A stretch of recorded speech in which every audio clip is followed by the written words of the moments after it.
guys, welcome back to an episode of Off the Shelf. I'm Vincent HD, and this week we found Off the Shelf was... I want to help save your soul so you can join me in the glories of hell. No, never. She's a woman cursed by Satan's seneschal, whose very existence turns the white rose blood red.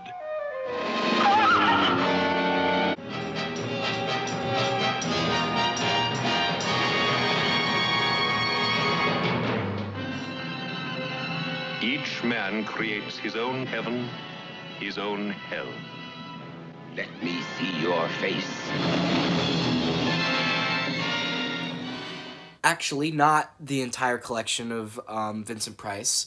This is actually The Masque of the Red Death, which is actually directed and produced by the late, great Roger Corman, obviously starring Vincent Price. This film is based on the Edgar Allan Poe story of the same name, and it was also there's a subplot with another Edgar Allan Poe story in there, but I'll get into that later.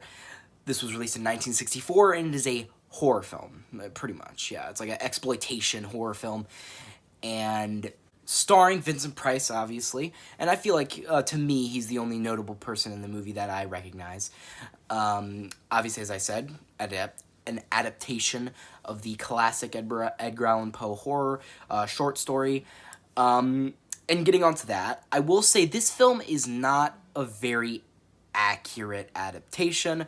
Obviously, it is a 17-page short story turned into a full 88-minute long movie. Like, obviously, you're going to have to add some shit, unless you make it a short film.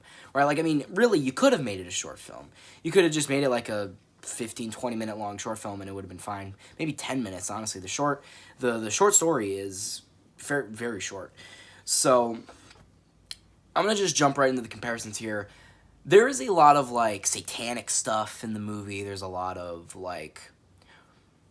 stuff that they added in the movie, obviously, that's not in the story. So, obviously, the embodiment of the Red Death, the guy in the red cloak, right? He's kind of in the story, but not really. So, they're represented very differently. In the movie, he's mysterious, but they kind of explain what he is, right? They explain him as, like, a symbol of death, right? And that's kind of what he is in the story. But in the short story, he's not, like, death himself. He's kind of just the embodiment of the Red Death, the plague, or the disease, the sickness, whatever you want to call it, is. He's, like, the literal, like, spirit of the Red Death, right? And he's kind of mysterious. Like, we don't really know exactly what he is, where he came from. We just know that he is an embodiment, or it is an embodiment of the Red Death. While in the movie, they kind of add on to that idea, and they kind of make him like a symbol of death, kind of like the Grim Reaper a little bit, you know? And they, like, add on to that by having a bunch of other, other guys. Like, there's the Black Death is in there. There's a white one, a yellow one, an orange one, a blue one, a purple one. There's a lot of different, like, cloaked, colored figures in the movie that obviously were added later because the short story, there's only so much you can do with it. But there's also there's also characters that were completely added to the film that were not even in the short story, like Francesca and her whole like plot. So essentially, I think she's I feel like Prospero is like a main character, maybe, or maybe he's the antagonist, I don't know. But Francesca feels like the main character, right? She feels like the main girl in the movie. She is nowhere to be seen in the story. Absolutely nowhere to be seen. It is all about Prospero in the short story, all about him, right? Or this one thing I do like about this film, it does touch on the concepts of death, gods, the concept of death, right?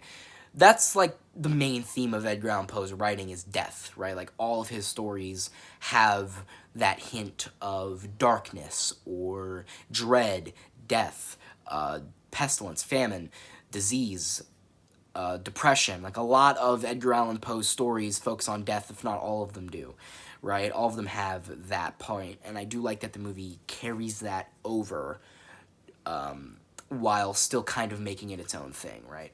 While the movie is more kind of an exploitation film, the story is more of a like it's more scary, right? It's more like kind of spookier than the movie. And the movie is, while still good, right? I still like it. It's not super accurate, but I can still enjoy it because of what it brings and how entertaining it can be. Now, stepping away from the short story for a second, the movie itself takes place in the palace that the short story takes place in. And basically, the story is about Francesca, the main girl. I believe she's the main character. And Prospero kind of, like, being in the castle and, like, her trying to figure out what's going on, you know, and then there's a bunch of people in the ballroom. There's a bunch of people in the palace, and then it's revealed that Prospero is like a Satan worshiper. He's like trying to sacrifice all of his friends to Satan so that he can, like, I guess, be like a friend, be like Satan's friend or something like that. But then at the end of the movie, the Red Death is basically like, no, that's not how that works. Satan doesn't want to be your friend. He doesn't need friends, you know, and he's basically like, you're gonna die anyway, right? He's like, you've rid your soul, you rid yourself of your soul a long time ago. You shouldn't even fear death, right? And then the movie ends with basically them saying I killed a lot of people and there were only 6 survivors. So there was also a subplot while all this was going on of this like little jester with dwarfism and his lover, like a little dancer girl. She's actually played by a little girl, but it's like she's supposed to be a person with dwarfism, but I guess they just couldn't find a girl with dwarfism that could dance as a ballerina, so they just got a little girl and like dubbed over her with an adult woman's voice. It's not that weird, don't worry. It's not that weird. So essentially, he is like Prospero's jester, right? But Prospero has this friend who was an asshole to him, and he hit his dancer lover girl, right? He hit her. So, but then the jester formulated this plan by tricking him into thinking he was going to leave Prospero to be his jester, right? So he like tricked him into doing this whole thing. He dressed up as a gorilla, and he got this whip, and they were going to do this like whole, you know, ringmaster like gorilla thing at the masquerade. But he actually tricked him, so he tied him up with the whip onto a chandelier, lifted him up in the air, and set him on fire, right? And then he ran away. And then Prospero was just like, you know what, find that jester, give him 5 gold for all the entertainment. You know what I mean? He doesn't give a single fuck, and that was really funny. And that's how that subplot ends. And it was an entertaining subplot. I mean, obviously it's just a subplot, and it was actually based on another Edgar Allan Poe short story. Actually, I didn't read that one. Maybe I should get around to it soon. It's called Hop Frog, and he was actually called Hop Toad in the movie. I don't know why they changed it. Maybe they just thought Hop Toad sounded better. But, yeah, I mean, it's interesting. I mean, obviously, they were like, okay, we need this movie. This is a short story, so we got to add another thing to make it longer, right? Add another Edgar Allan Poe short story in there.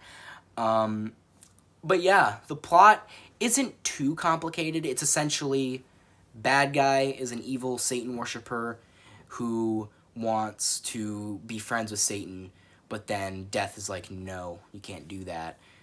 And then there's also the plot of the villagers from the village that he burned down, like in the beginning of the movie, trying to escape the castle and trying to, you know, get away from him.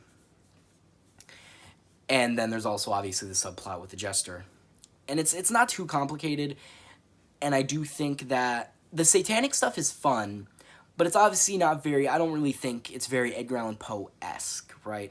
His stuff did touch on death and stuff like that, but it didn't really touch on the, like, deity aspect to it most of the time, right? At least from the stuff I've read, most of it is just kind of the dread, you know, the darkness, you know what I mean? The gothic nature of death, right?